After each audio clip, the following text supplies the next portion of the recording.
Hello, everyone. This is the Red Market Second Edition panel. Hey, it's us, Payton, with Role Playing Public Radio. If you're a fan of Red Markets, you probably have heard my voice at some point. So, but not necessarily. Yeah. It's possible. But of course, here the real star here is Caleb Stokes here, the author of Red Markets. Yay! We love Caleb and his cheery, optimistic writing about the future and present. We're getting a lot of that today. Yeah. Yeah. Hi, everybody. So first up, before I talk past anybody, is anybody not familiar with first edition Red Markets? Do I need to go over the basic pitch for anybody? All right. We're all deep in the paint. Yeah. So I thought I'd give you an update on where I'm at in the playtest that launched. I think we're going on 8 months now or so since I got the beta out, and plans for the future of the game and the kind of feedback and stuff I've gotten back. If you've listened to Heaven on Games Open Design, I'm terrible at business, and one of the reasons for that is that I'm terrible at lying and dissembling and hiding information. So I'm just going to lay it all out at where we are financially, where everything is going with the company and the game and all that kind of stuff. So, so first things first, we have downloaded the beta between itch and DTRPG has been downloaded I think 1,650 times or something as of the last time I checked. I have so far received 11 feedback forms of that 1,600 people. So either a lot of people are getting around to it, or I just fed a bunch of AIs my bad unpublished book, which I'm also okay with. Poison the pill. It's not bad, it's just unpublished. It's true. General themes amongst those 11 playtest feedback forms I've gotten and amongst myself is that even though it's only been not even quite 10 years since the first edition of Red Markets, man, has the RPG gaming space absolutely changed. The Xenification is here to stay, and that's a great thing. A lot of those games are fantastic and simple, but it really does change people's consumers' tastes. So I was talking to people, I was talking to the guys at Posthuman today at the con, and a few other people that do lengthier games with a lot of customization options and campaign play and things like that. And complexity is a major barrier in the modern market. And Red Markets is not complex to run, and I try and make that as clear as possible with the dice mechanic and stuff like that. But it is customizable. You can do your business however you want to do it. You can make an enclave however you want to do it. You can play a long-term game with multiple end states of either retirement or Mr. Joel's. And you've got a lot of gear, and you can make your own gear. And all of those options require content, and the content itself creates a sort of barrier to engagement if it's not an established IP. So what I'm finding a lot is that in second edition, if those of you are familiar with it and have downloaded it, I have simplified a lot of rules. I have condensed a lot of rules down to singular pages that you can look at while you're doing that system, and you're never doing multiple things at a time, so you can always have a character sheet and what you're currently doing. But I'm still getting feedback the one page of combat rules is really scary. There's a lot of options. I don't know where to go, things of that nature. Part of that is the fact that I'm a writer and not a graphic designer. So there are some things I'm looking into, maybe just getting the briefs, which are the rule summaries, professionally laid out by someone, just those 20 pages first to see if that changes things. But the complexity issue, if we're talking about broad strokes revisions, I've spent 2 years cutting at the game and getting rid of stuff, and I'm going to have to spend more time cutting at the game and getting rid of stuff. So that is my current plan with the overwhelmingness of certain aspects of the game rules. Other than that, there's gear cards. Of course, I didn't get everything in the gear list edited correctly, so there's some typos and some things I missed in the rules there. The skill list is pretty divisive in how I have rearranged it. A lot of people like that it's all verbs now. A lot of people hate the verbs I've chosen. So I don't have a better job. yep. And no one has a better option. They just dislike it. It's not like, hey, I hate this, do this instead. Or if they do that, it's like, hey, I hate this, make it an adverb and just have one in this list of verbs. That won't bother anybody. So I don't know what to do on that. There's also some divisiveness about how I've used Glean, which is our notice or awareness skill, is now intrinsically tied to the charm or charisma mechanic of the potential. And it is pretty powerful within that for social characters because it lets them be more visually acute as well as more socially acute. But it also condenses the skill list and makes it less big and unwieldy and less choices to get people stymied in. And a lot of people like having I'll just do a Glean fallback on play. So I'm a little confused on what to do that because some people find it to be too powerful of a skill. Other people like how much more powerful it makes a social character, especially considering I have de-nichified the negotiations from social characters and they don't have to do it anymore. And it can be done by anybody. So those are some controversies we're going through. And otherwise there's like edge case stuff, like some gear nitpicks, or I wanted this in there, but I didn't see it. Or what if my retirement plan is to kill myself? Things I didn't plan for in the rules that have no rule thing on there. So I'm like, I didn't, you're right. I didn't put that in there on me. Yeah. Where this puts me currently is for 2025, 2026 plans. I am going to need to do probably another playtest that I run. I need to find some people that will play with me online that have not played first edition before, because I need to figure out how to get the game expanded, because all you people are wonderful and I want you all to play it, but I want you to have people to play with. And if I can't jump the hump of like the teach and getting people to pick it up, that's going to be harder for you to get a game going. So I want a longer campaign. I also need to play online. The first campaign that we did for the playtest is in person because it's much easier to alter stuff as you're playtesting by hand than it is to do it online. The design is solidifying a little bit, so I think I could probably manage it over a Discord. So I'm probably going to have a more professional recording. I'm probably going to put it out for free just to advertise the game. And I am going to be putting in my own little feedback, because again, 11 feedback forms out of 1,600 downloads. I'm not doing great on my percentages. So I'm probably going to have to find the problems myself and attack it. While I'm doing that, my work with ArcDream as a freelancer, after I finish a couple of scenarios I'm currently working on, is really going to pivot more into an editorial role for a little bit, because they have a lot of stuff I need to convert into their own stat blocks from older games. So that means I'll have more writing time to dedicate to Red Markets. So I'm just going to finish the market analysis book, which is all the stuff for the GM side of things. I'm going to finish the sort of timeline version of the canon lore of the setting to try and condense that down into the smallest possible unit. And then we're going to have to greatly expand the definition of successful crowdfunding. If I can't find a distributor, the reality of Red Markets 2 is very different than the reality of doing it in 2015, 2016, because of who is in office. Pretty much any printing outside the United States is a massive gamble, and that's not just for me, that's pretty much for any company.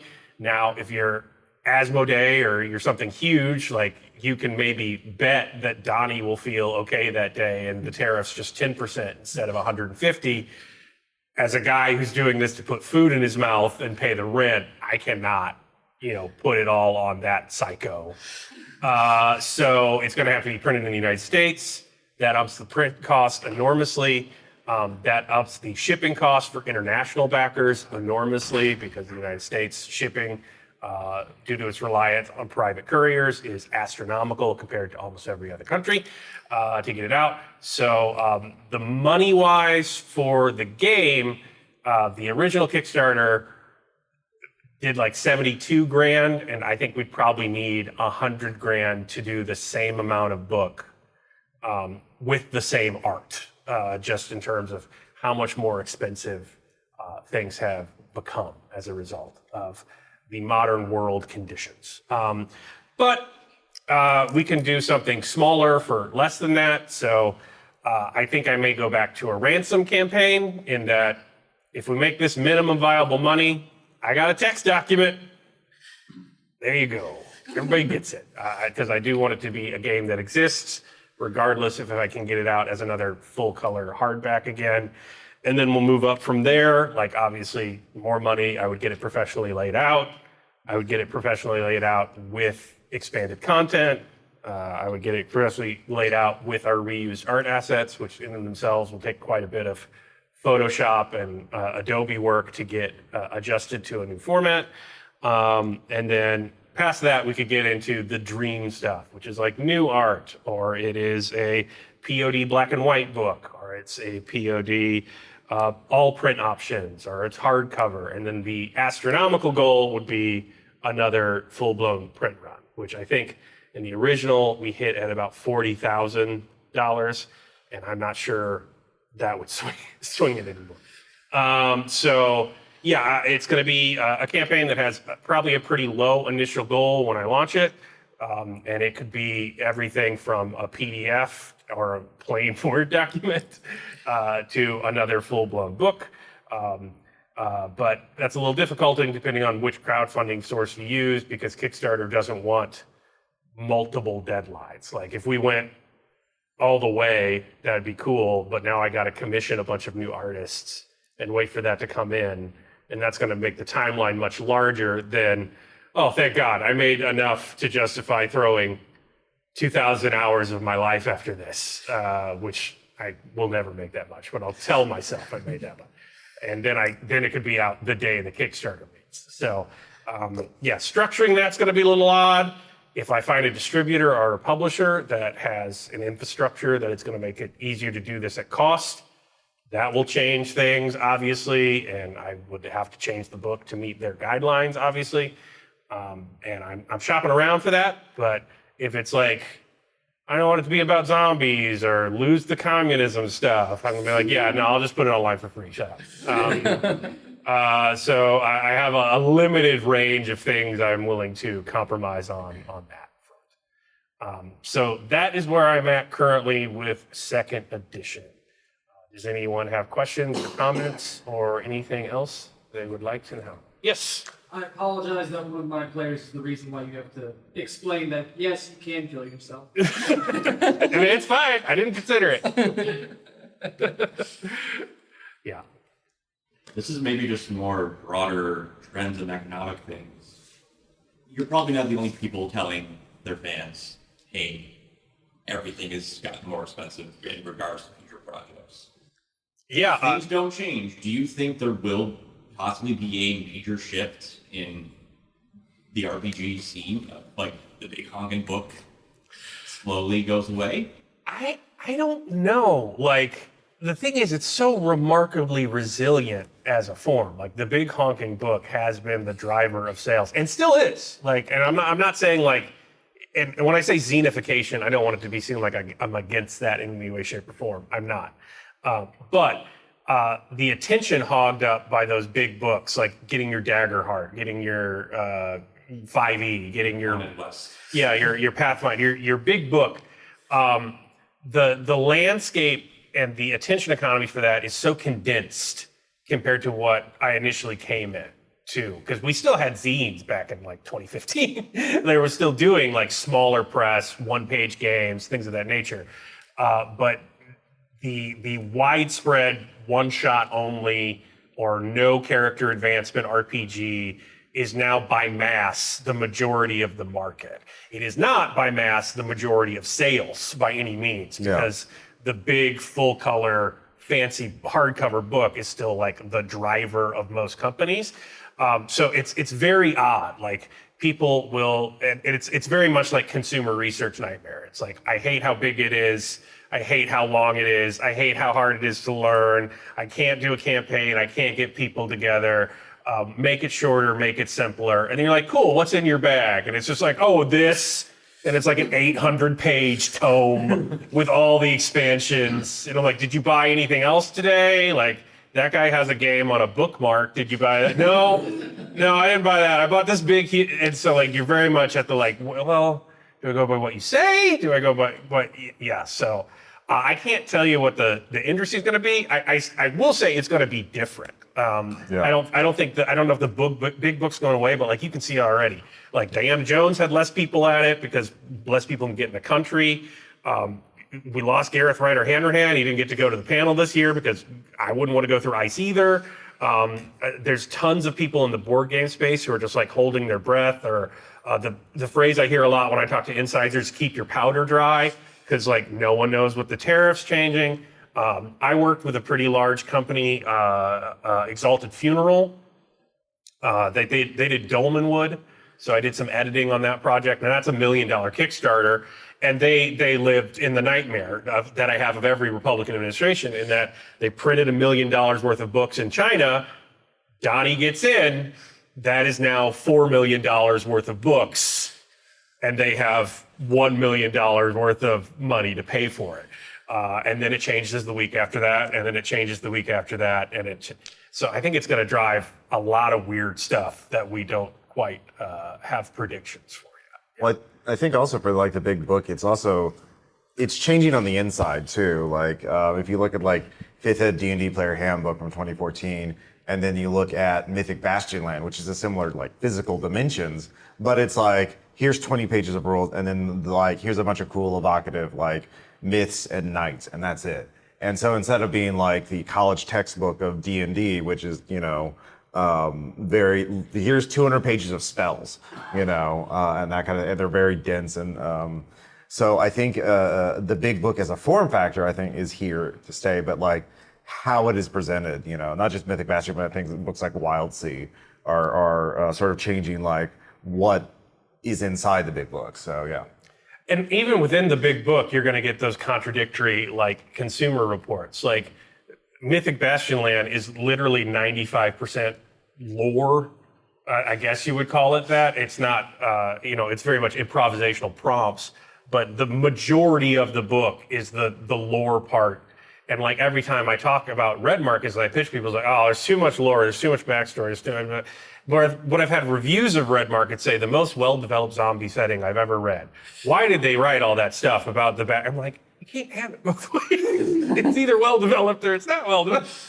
I feel like the big book is going to affect the art, where it's something like, ooh, I'm not gonna get to play my 800-page tome. I'm gonna flip through and being like, ooh, it would be so cool. This art's so cool. Art and graphic design. Like the graphic design is so much more important now than it was 10 years ago. Like Merkborg and Mothership really changed that. So, yeah. Yes. So it seemed that maybe like a good strategy in response to that is just kind of hold off making those decisions as long as possible. Like hold off committing to the form factor until the very end where you have to like really like go one way or the other. So like, I suppose you could. I suppose though by the time of the Kickstarter, you have to like at least have a vision of what your possibilities are.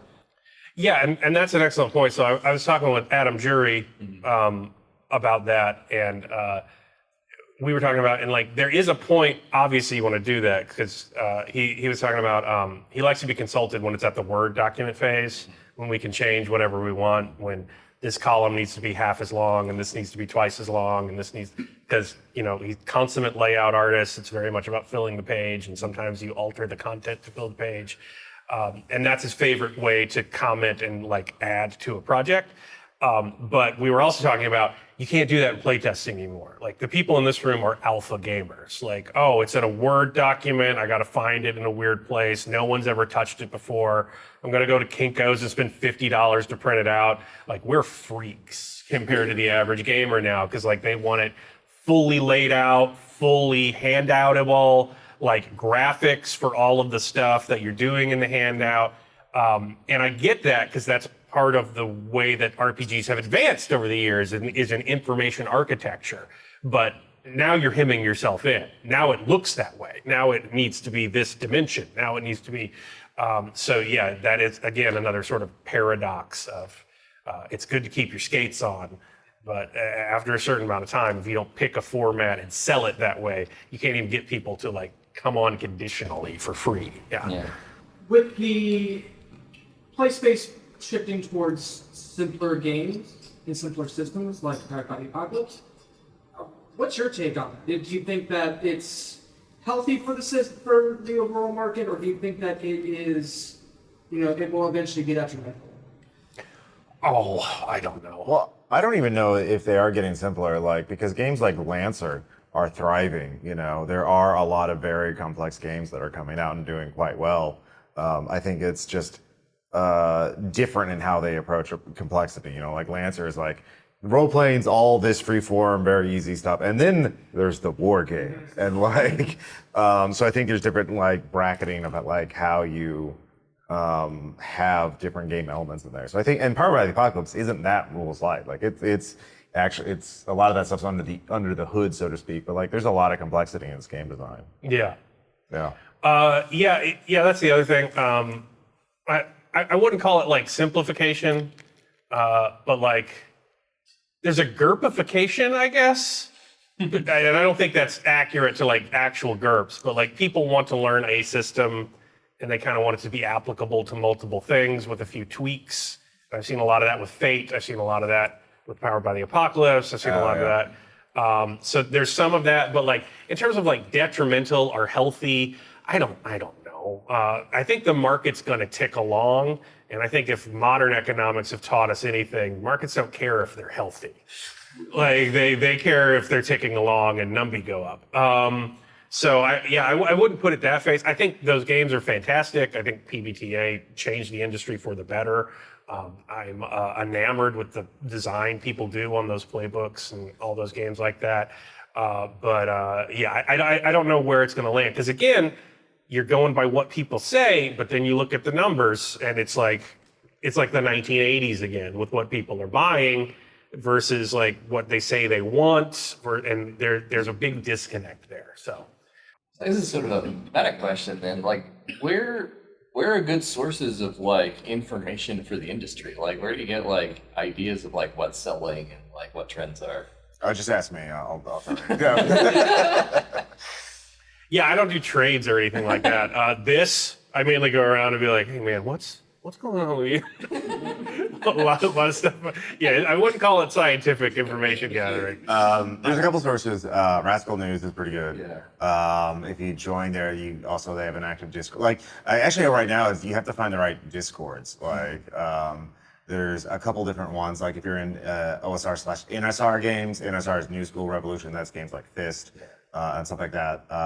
There's an NSR Cauldron, which has a lot of industry stuff, and there's an indie RPG newsletter, and be active on social media, especially Blue Sky. That's a lot of where the TTRPG stuff is now. So it's just like, it's diffused. And of course there's still rpg.net and eonworld.org.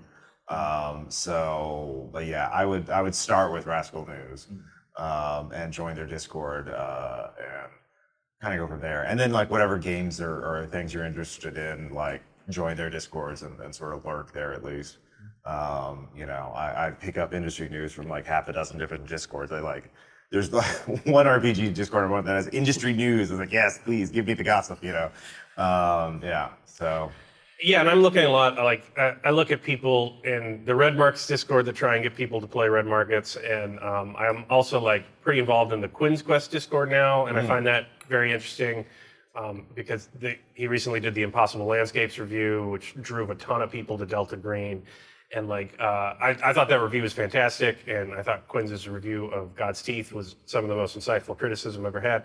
But I was blown away by that Impossible Landscapes video about the amount of times he walked about like, dear God, the drab, depressing, oppressive layout of this archaic RPG and its rules that are incomprehensible. And I'm like, dude, you just did an AP of Sky Realms of Joe Room. Are you kidding me? This is the most complex thing you've ever seen? Like, but like, you look in the Discord and there's a ton of people who's just like, oh, it's so impenetrably dense, this BRP percentile system. And I'm like, oh my God, I've seen some weirder game mechanics with that. Yeah, show them to. Yeah. We're actually close to the paint to realize.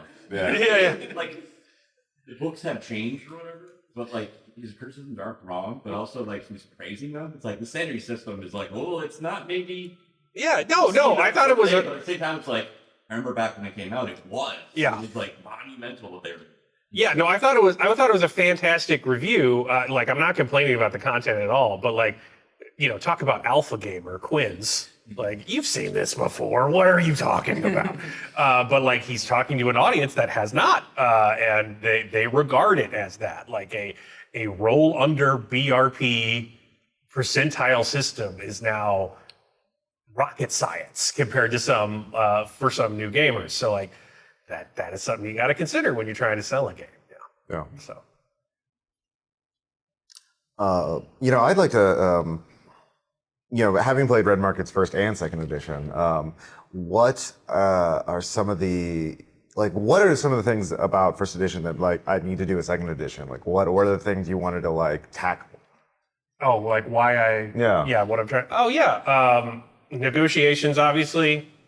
I think it tells a great story, but trying to come up with a mechanical framework to tell that story, I got a little in front of my skis on first edition, and it's a little too intimidating and a little too hard to do, and I fully understand that. So I liked reinventing that part, making combat a bit more tense and easier to run at the table, which I'm still sort of struggling with based on the 11 feedbacks I've gotten back.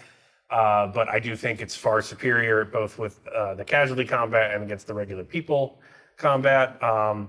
And yeah, I just really wanted to emphasize the parts of the system as well. The other thing is that I want more people to play Red Markets because, to use another Delta Green metaphor, I think Delta Green gets good role-playing people out of people in extreme and otherwise totally alienating situations by being so laser-focused on the modern day and the reality of government work and life in the United States, that it's such a small leap to get into some really extreme role-playing that you don't have to think about like, well, what's a drow family like? And then get into your bond system. It's a very short leap to start doing some acting and taking some risk with characters. While Red Markets is certainly a more fantastic setting than that, the idea of you have a job and you got to make rent this month is a motivation and a emotional state that I think everyone in this room is going to have a deep, visceral understanding of, and the stories that makes for you. And I also think that's a story that we need to acknowledge as the norm more and more in the modern day, because, Trump doesn't even count the economy anymore. He fired everybody who does. Like, we are up for, it's been 6 months. We are up for 4 years of the most gaslight. You thought it was bad the Biden administration, where you're like selling blood to get groceries, and they're like, the GDP's up, everything's great. It's so good here. Like, it's gonna get like insanity inducing as like the fat cat's lighting a cigar with $100 bill and you're, busking on the street for rent money. And they're telling you that everything's up. And I think the Red Market satire is, I want to do a second edition to get more people to play it because I think it's more relevant than when I wrote it. I will say, I ran first and I'm currently running second edition. I have 2 players who historically grew up with role play. The first time I did vignettes, I didn't quite introduce them to it correctly. That's on me. I didn't like preparing for it, so a lot of them were really sketched out by that. But they didn't tell me until after, and best role play I've gotten out of them with the vignettes and having them assigned to folks. I know that for some people, I'm not comfortable doing that, but I've definitely seen some of the best role play from players in both editions with Red Market, and that's these players cut their teeth on Vampire the Masquerade and Shadow. They pull them over to here, and these players do great here. Cool. Yeah. One of the things I'm hoping to expand in second edition that I didn't include in the beta is that I want like some random rolls in case you don't know what your theme for your vignette should be about. to kind of engage people that need more help with that sort of more open-ended role playing that has only a single idea to resolve in the vignette. So hopefully we can do that and eat that along. Yeah, I mean, I think that the strength of the Red Market's vignette system is that it's something we've either personally experienced, we know people who've personally experienced, or at least we've seen like movies and TV shows where it's like a tense breakfast, and like there's 3 people at the table, 2 of them aren't talking to each other, and the third person's like, oh God, what am I doing here? And then you have to go to work, and work is fighting for your life literally in the waste, but like everyone's had those kind of like, it's sort of intuitive in a way that like Shadowrun isn't, It's like being an elf mercenary with a cybernetic leg that can cut through steel is like, well, maybe that's a little less relatable than like, yeah, I couldn't afford your medication. Sorry, you'll have to go without this month. Bye. Yeah. Or I had to sell our video game system so I could, buy tools for this job. It'll pay off, I swear, yeah. One of my favorite characters I've heard in actual play RPG is Half Off. Just so much fun, like, not necessarily relatable. I'm not immune and lost half my limbs to, farming. But it was just an incredible overall character. And Yeah. Speaks to how well you know your own setting, which some people can't be bothered with.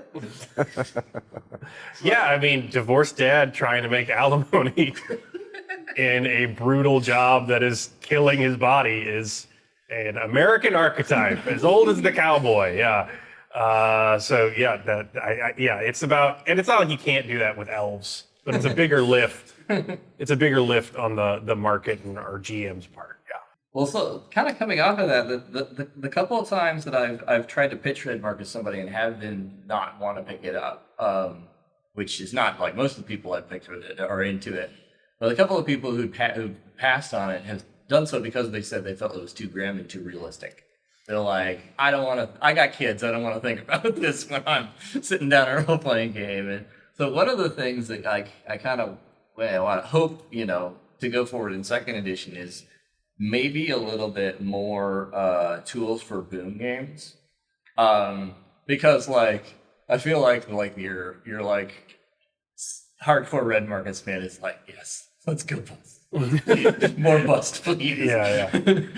But like, to kind of get, the more people who are like, say, more, into the sort of like lighter experience, especially coming out of like D&D and Pathfinder and stuff like that, I feel like the boom mode may be a little bit more accessible for some kinds of people. Yeah. And so I just, I can run a game that's boomy, certainly, in 1E, and I actually have told them every time, like, I've never actually had an RM character die in any of my games, so... I can fix that. Yeah, Caleb was a player. He's great at getting himself killed. Yeah. But it's one of those things that I feel like Boom is a little bit underdeveloped, honestly, or at least under-focused on compared to us. Yeah, that's a fair criticism. Yeah. It has been expanded in second edition because they changed how that worked. They added a base rule, and then the boom is even nicer than the base rule, and the bust rule is mean. That's the general. But yeah, you could do things like I could add some market guidance as to how to, make vignettes nice, and maybe you just need one bounty to support every dependent. You don't need the new increased cost. Or that's a fair criticism. That said, like, and I have tried pitching it to some like publishers and distributors before. A lot of people are just, you got to do the economic stuff. Like, why can't you just kill zombies? And I'm not going to be like Zombicide or one of those like zombie games that has a girl with her midriff out. And she's like, You don't want to Zack Snyder your game? yeah, I got my perm and now I'm out to kill the infected. Like, I don't, that. You loved Army of the Dead. Yeah, so much. yeah, that stuff disgusts me. I won't. So like, if it gets too like, we're just gonna have a good time in the wasteland, I'm gonna be like, no, I'm out. But I could see that because you want to ease people into it. Yeah. Yeah. No, for sure. So kind of going hand in hand with that, 28 years later just came out, and people seem to like that. Mhm. We're gonna be getting a sequel in a couple of years, which kind of aligns with your business model, I guess, or development Yeah. timeline.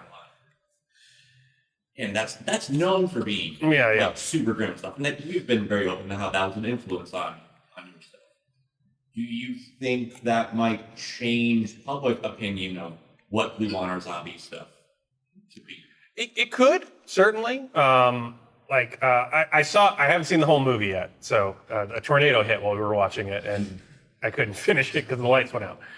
But the beginning part on the island, that is like some of the best enclave depiction I've seen in a film. Like they have their town store, like the economy depends on these crazy assholes who are willing to go over there and drag stuff back. Like it is very much like what I'm seeking for. So yeah, there's plenty of models. I think in the thing about a zombie game though is like there's so many zombie games that just want to pick the zombie is the reason you're there. And zombie stories don't even work like that. Like nothing work. Like if the zombie's the point, you've missed the point. They tell stories about hierarchy. They tell stories about dehumanization. They tell stories about class, and they have always done that stuff super well. I mentioned this in another talk, but Manhunt by Gretchen Felker Martin is probably my favorite zombie book I've read in decades. It's so good, and it is not about zombies. It's about being trans and dealing with TERFs, and the zombies are there to make that metaphor very explicit and unsubtly and brutally, and it's very good. I think there are plenty of models to sell what Red Markets is and show people what it's going to be, and explain it to them without bringing up Land of the Dead or whatever Zack Snyder's thing was. Army of the Dead. Army of the Dead, yes. But yeah, I would agree that I think the culture can handle it. It's just a matter of can I convince people to give it a shot? Yeah. Well, I feel like the perfect, like, oh yeah, you talk 28 years later. Yeah. We definitely have plenty of elevator pitches once I can get it at a table. Yeah. This is partially just a TV question, but are you planning on including more lore, or are you now scared of like the magical jinxing powers of causing something? But also, please give me more lore. I am not planning on including more lore after years of being screamed at for including any lore. I am planning on condensing and repurposing. Like my goal for the book, if I ever get it published, is that nothing in Red Markets 1E except the rules is invalidated. That's what Nat says happened. That's what the Moths think they're doing. That's what they tell everybody since they own the internet, or rather have a gun to the internet's head. But this is going to be the sellout version. Like, what is MDNN when they're telling some kid who hasn't been in school for 5 years what happened? Like, what's on their timeline? How do they present it? So cleaner, less staples and Post-it notes in the layout, more graphic design, cyberpunky kind of things, and things. But I'm just going to be trying to more corporatize the angle that all the history is coming from in a more ethereal third person. This is the only history tech book. This is the only way things could have said to happen. And in that, I'm going to mention things about how awful the Moths are. They're a terrorist organization. They're the reason we're like this. And and if you've read 1E, you'll know that no, this is an unreliable narrator, even though it's presented as the definitive version of it. So that's my ideal. But adding more, no, nobody wants that. No, most except you. They're wrong. Yeah. But yeah. Well, I mean, there could be more lore in a podcast and stuff like that, Yeah. like the actual plays. Oh, I think we invaded Japan. Yeah. The beta, yeah. Yeah. We've done all this. What's the dog's name? Entropy. Hi, Entropy. Oh, it's a good universal force. What's up? I'm pretty sure I know the answer because of everything else you said, but I know in an early game designers workshop when you talked about 2E, you kind of spitballed about doing multiple books, splitting it up unknown armies or is that is the terrorists completely destroyed that? No, that's my current plan still. Okay. My plan would be the Taker handbook that's in the beta. That is basically going to be the first book. Actually, it will be shorter because the market tools in the back, which is like, how do you create an enclave?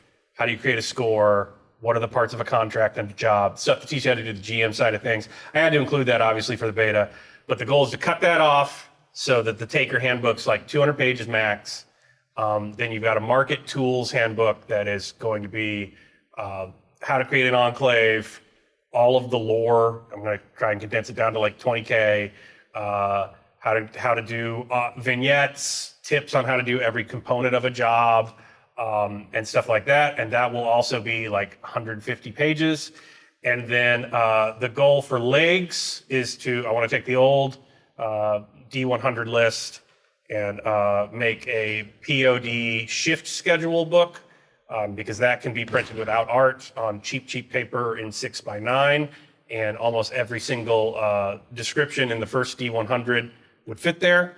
And then my goal is to add another 100. So it's just a 200-page little like paperback novel that you can get off DTRPG for $5. But it's like, I roll a die, I go to that page, we do that leg. So it lets you randomize further. So ideally, I'm thinking three books if you want everything.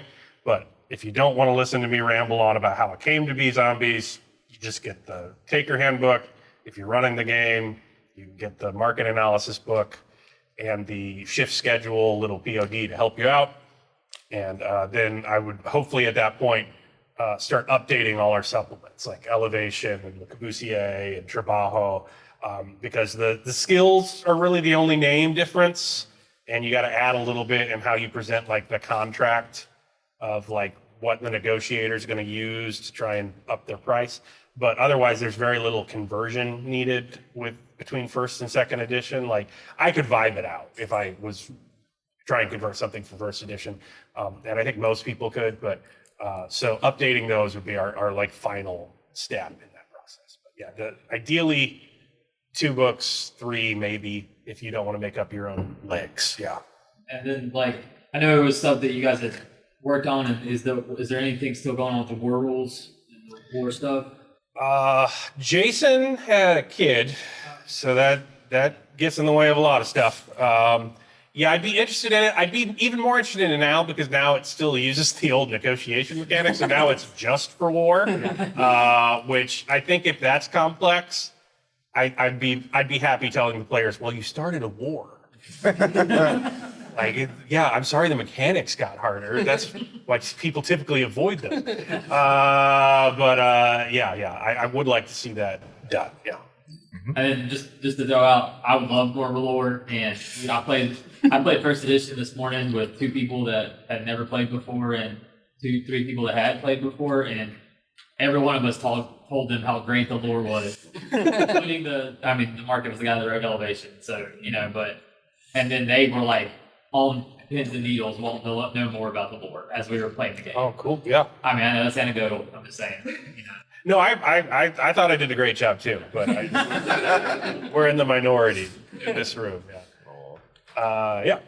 So, like, the mention of Elevation kind of brings it something I just want to ask about. What are your thoughts about supplements, like follow-ups after the main publication thing? Because I've sort of always thought that would be a good option for giving people more lore without having to, like, make it, like, a requirement in the book.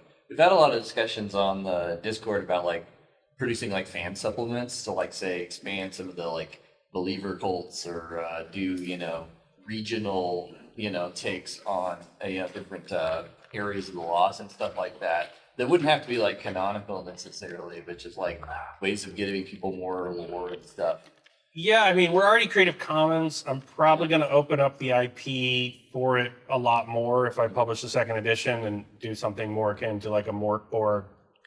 Go nuts, go with God, make whatever you want for it, and have even less control on that kind of thing. Yeah. But like in terms of like planning for that, I got a plan to make the book first because there's so many hurdles to just getting the second edition out that I'm trying not to think too many steps ahead. So like in the first edition, once we started pumping along in the Kickstarter and I started realizing that people were into it, then we started thinking about supplements. We planned out the game line. We put out a bunch of stuff that we promised in that very initial Kickstarter.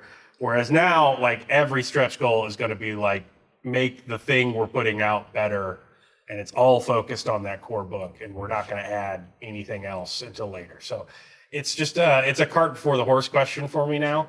And at that point I got to talk to a lawyer, because I got to make sure that people can't just erase my name off it and say I wrote Red Markets. Yeah, once I get that figured out, I would definitely crowdsource that more than we did in the first edition. Why legs to ships?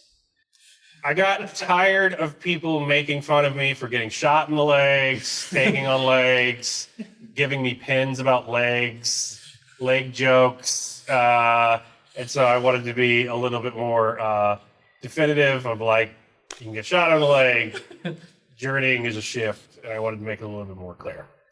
I try to get them to give feedback, but it's like, I want to make sure I have enough feedback. Give feedback. One of the things that one of my players has compared the game to a couple of times that I don't know if you're familiar with the board game Kingdom Death. Yeah, I played it a couple times, yeah. So he, like, the Enclave part and, like, the beginning, like, vignettes, he's, like, this very much... Now, mind you, this is his favorite game. He comes here every year, buys $1,000 worth of product, and goes home. So, but is that intentional, where it's supposed to have, like, not that, I wouldn't say, like, you're not making a board game, this is obviously TTRPG, but is, like, did that inspire that concept? Or? Well, I hadn't played it at the time when I wrote the first Red Markets. I played it well after the publication. That said, in the Enclave thing, if I get to do expanded stuff, like I do want to make more mechanical impact on doing something in your Enclave. Currently, we have assets, so you have crew assets that, like, I think in our, Chris's character had worshippers because he was a black math cultist. So he had Todd and Oze, and they were just basically arm-breaking psychos for the black math who did whatever Chris said. But the way that works is they're an asset for the crew. You pay their way, and then it's like, yeah, you get a coerce check. Don't worry about rolling it. Don't worry about spending for it. Todd knows they got it covered. And as long as you pay that bill, you're getting a constant mechanical benefit for that. So I do want to put in the game that, like, you have these sort of narrative things that you can do for your Enclave, and that will help your Enclave overall. It's probably going to be used by your client to chip down your price. But if you do, like, build the improved fence, or you do build the school, or you do something, I want it to be like, hey, if you've done that, it provides a constant mechanical benefit every time you're at the Enclave, and it makes your job easier, and really tie people more into the community than they already are, with, like, the engage vignettes where they go out and talk about a place in their Enclave that people hang out and do things. So yeah, again, in the expanded market analysis thing, the goal is to, I'm not going to, like, get out a grid and make you put stickers. I'm not going to board game it. It's going to be describe something, we attach a mechanic to it, bingo, bango, done. But making that more explicit on how to do that is a plan for the market book. Personality. Yeah. That's the thing that I did in first, was I did something like that. So, oh, you guys brought home the stuff to make a building, pick a building. Yeah. We get that. Yeah. Yeah, and because I'll give you free Jamba Juice at the Enclave Jamba Juice, that's why I'm not paying you this job for your dead friend. Like, yeah, which is something a client would absolutely do. Yeah. Good Jamba Juice. Got time for one more question. Yes. I know that you're working on a timeline. Are you going to be updating with these changes? Are you be putting out an updated PDF of the beta, or? At some point I will. Again, 11 feedback forms. I don't feel like I got enough to really dive into a revision quite yet. But definitely as I play another playtest campaign with some people online, I'll be making alterations and updating that on Heaven on Games Open Design. And I'm also going to still keep posting the Sunrise playtest we did for the original beta. I think we've got 10 more episodes of that before they do Mr. Joel's. And so I just got to get those edited. But hopefully that stuff will be coming out faster in 2026, because if I run it online, that makes editing the audio infinitely easier. So theirs come out a lot faster than when I'm adjusting for room tone and mic overlap and all that stuff. Now that Craig can do Adobe and normalize all Yeah. so much time. Yeah. So for those of us who maybe struggle to get a group to the table for this, this is a product that I remember when the first edition Kickstarter, I was super hyped about it. Never managed to get it to the table with my particular group of players for reasons that are basically they wanted escapism rather than a sort of return to reality in an even more horrific form. But I'm still excited about second edition. What are things that are helpful for you if we can't play test and send you a feedback?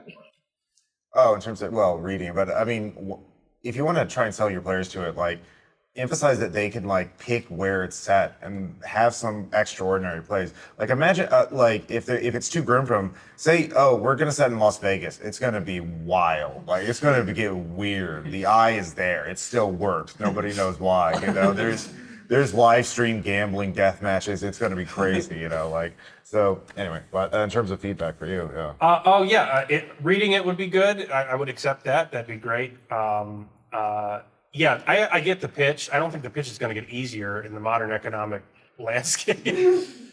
I would talk about enclaves, especially if you're doing long form play, and if you're doing short form play, being like, RPGs don't give you a score. This is capitalism. You're always scored. There's one number that matters, and that's your score. When I do one shots, I'm like, hey, you're per bounty. That's how well you did. First year profit. Go for your high score, get what you can, and focus on that. If it's long form, I talk about you're building your own business. You're half criminal, half entrepreneur, like all criminals. And you have part of a community that's going to react and change based on your actions.